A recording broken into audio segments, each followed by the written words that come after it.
So let me show you what untreated ADHD is likely to have associated with it over time. And this is from my own longitudinal study and others. First of all, school is the major area of impairment, but we all know that. They're more likely to be held back in school. A third of them quit high school without finishing. Only 5 to 10% ever finish college.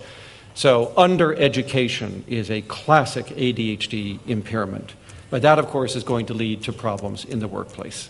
And you can see the ones that we've identified here. And it's also going to lead to problems in driving, because we know the single biggest cause of auto accidents in the North American population is in-vehicle distraction. And this is a distractibility disorder.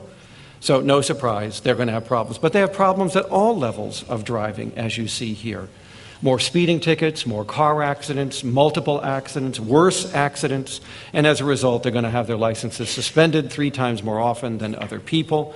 So driving becomes a major problem. In fact, as has been said, there is no disorder that interferes with driving to the degree that ADHD does. So this is a major area of impairment, which is why your Canadian Pediatric Association has now recommended that if pediatricians see a teenager who's about to start driving and they have ADHD that is at least moderate in severity, you need to medicate them while they drive. I would say that that should be the case for nearly all clinically referred people with ADHD. Because if they're clinically referred, they probably at least have it to a moderate to a severe degree. Why is that? Because you can kill yourself. And you can kill other people as well with a motor vehicle. And we don't want to see that happening.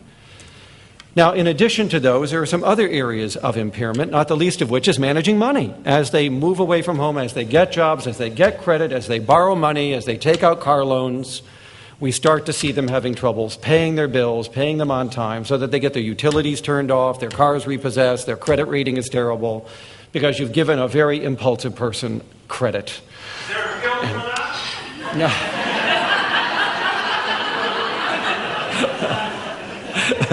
Boy, could we use that these days, huh? Everybody working for AIG would go on this.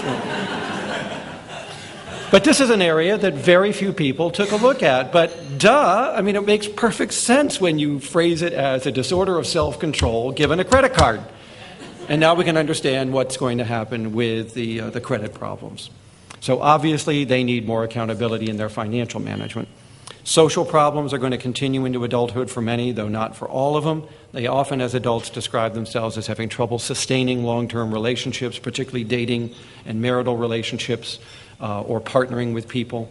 And we will see that they do experience divorce at a higher rate than other people do because of these difficulties.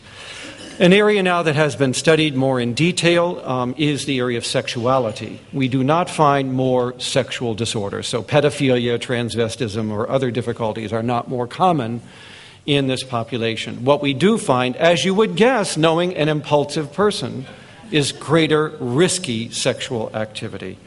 Starting to have intercourse a year earlier than other teenagers, having more partners because they don't stay in dating relationships as long, not using contraception because they're so impulsive, all of which leads to a tenfold increase in teenage pregnancy. We now know, in fact, there is no better predictor of adolescent pregnancies than ADHD.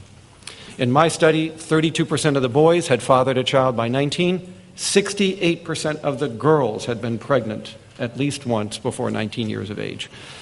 So this is a disorder that predisposes to becoming a parent very young. And by the way, we saw the same thing in the parents of these kids as well. And that's because their parents have ADHD also. ADHD in adults leads to earlier parenthood than the general population would be experiencing. And then, of course, notice a 4-fold increase in sexually transmitted disease. So we have a group of individuals who, if not treated, are going to be experiencing impairments in every major life activity we have studied. There is no domain of life free of the influence of ADHD that we have yet identified, which is why we argue now for longer-term treatment across the week, across the year, and especially through adolescence, because most children, if they're on medication, it's for 3 years or less. And if they're in treatment programs, it's only for a few years or less. And what we have found in these studies is that childhood-only treatment was useless. Useless in terms of changing the life course of these individuals.